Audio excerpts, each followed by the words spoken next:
Assalamualaikum. Selamat datang di channel Elang Hitam. Pesawat OV-10 Bronco, biasa dijuluki si kampret oleh TNI Angkatan Udara.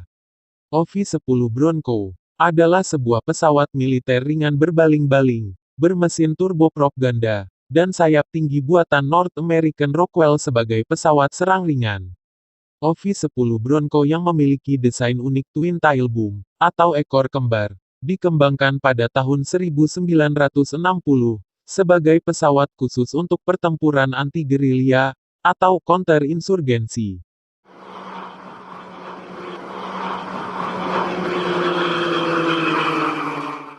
OV-10 Bronco diciptakan melalui kolaborasi antara W.H. Beckett dan Kolonel K.P. Rice, yang merupakan seorang penerbang dari Korps Marinir Amerika. Konsep pesawat OV-10 Bronco adalah sebagai pesawat serang ringan, sederhana, tahan banting, dan mampu membawa banyak muatan, serta mampu melakukan misi serangan darat. Sedemikian sederhananya, sehingga pesawat ini mampu dioperasikan dari landasan pacu buruk, mampu melakukan pengintaian dan pendaratan untuk berkoordinasi dengan pasukan darat, dan langsung terbang kembali untuk mencari sasaran. Dalam prosesnya, kedua penemu tersebut mematangkan ide pembuatan Bronco, dan mencoba membangun prototipe dari fiberglass di garasi rumah. Keduanya pun aktif menawarkan konsep pesawat OV-10 Bronco ke berbagai pihak. Hingga akhirnya, mereka sukses melahirkan OV-10 Bronco di bawah naungan Rockwell, melalui program LARA, atau Light Armored Reconnaissance Aircraft. Program LARA dikeluarkan pada akhir tahun 1963, yaitu sebuah kebutuhan pesawat jenis baru, untuk serangan ringan serbaguna, pertempuran hutan, dan pengintaian. Karena pesawat yang ada, seperti Cessna O1 Bird Dog, dan Cessna O2 Skymaster telah usang, kedua pesawat tersebut memiliki kecepatan yang terlalu lambat, dan kapasitas muatan yang terlalu kecil, untuk peran yang fleksibel. Spesifikasi dalam program LARA mensyaratkan, pesawat bermesin ganda, dengan beban muatan minimal 1.100 kg kargo. Pesawat juga harus dapat beroperasi dari kapal induk. Mampu terbang dengan kecepatan 560 km per jam. Mampu lepas landas dalam 240 meter. Dan bisa diubah atau dimodifikasi ke mode amfibi. Dalam program LARA tersebut, Beckett dan Rice yang berada di bawah naungan Rockwell, harus bersaing dengan berbagai pihak. Beberapa proposal dalam program LARA di antaranya. Grumman Model 134R, Goodyear GA39, Beechcraft PD183, Douglas D855, Convair Model 48 Charger, Helio 1320, Lockheed CL760, dan North American Aviation atau Rockwell NA300. Akhirnya, pada Agustus tahun 1964, NA300 dari Rockwell terpilih. Kontrak untuk 7 pesawat prototipe dikeluarkan pada bulan Oktober 1964. Convair memprotes keputusan tersebut, dan untuk menyaingi, Convair tetap membangun prototipe sayap kecil model 48 Charger, dan terbang pertama kali pada tanggal 29 November tahun 1964.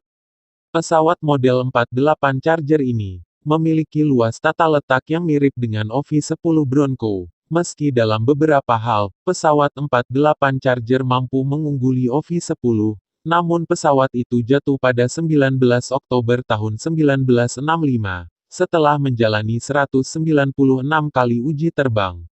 Karena kejadian itu, Convair pun akhirnya keluar dari perselisihan tersebut.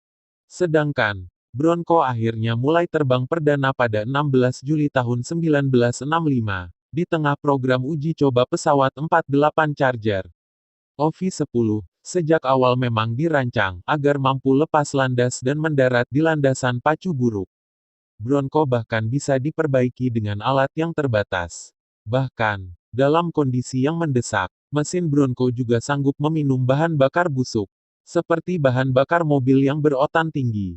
OV-10 Bronco mampu terbang selama 3 jam.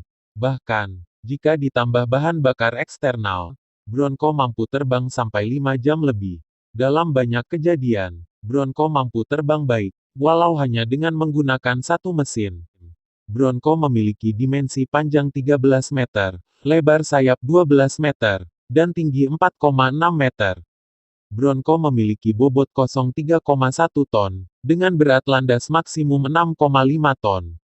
Selain itu, Bronco pun dilengkapi dengan kursi pelontar untuk kedua pilotnya.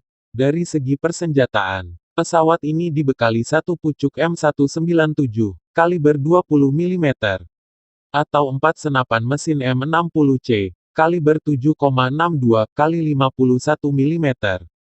Roket udara ke udara FFAR, atau udara ke darat WAFAR.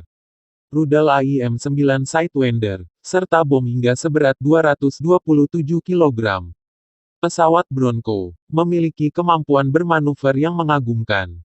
Mampu terbang rendah, terbang tinggi, maupun akrobatik. Selain itu, ruang kokpit pun sangat nyaman, lantaran memberikan sudut pandang yang sangat luas. Ditambah, biaya operasional yang murah. Sebagai contoh, pesawat F-15 menghabiskan biaya hingga 40.000 US dollar setiap jam terbang. Sedangkan Bronco hanya menghabiskan biaya 1.000 US dollar untuk setiap jam penerbangan.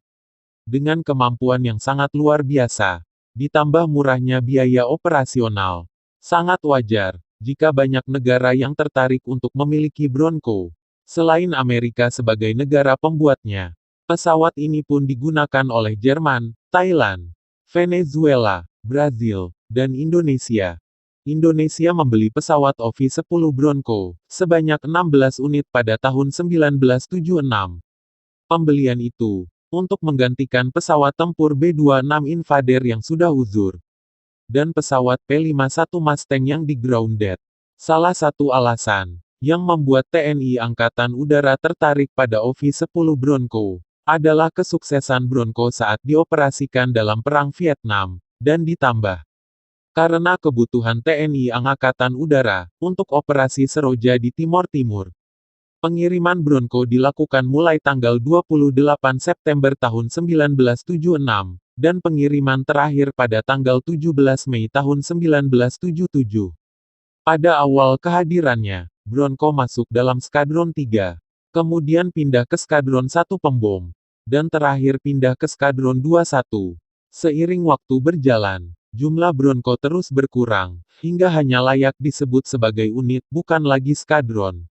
Hal tersebut disebabkan karena usia pesawat yang sudah tua, ditambah langkanya suku cadang pesawat, hingga akhirnya pada tahun 2007, Bronco resmi dipensiunkan dari Dinas TNI Angkatan Udara, setelah mengabdi selama lebih dari 30 tahun. Terima kasih sudah menonton video ini, mulai awal hingga akhir. Wassalamualaikum.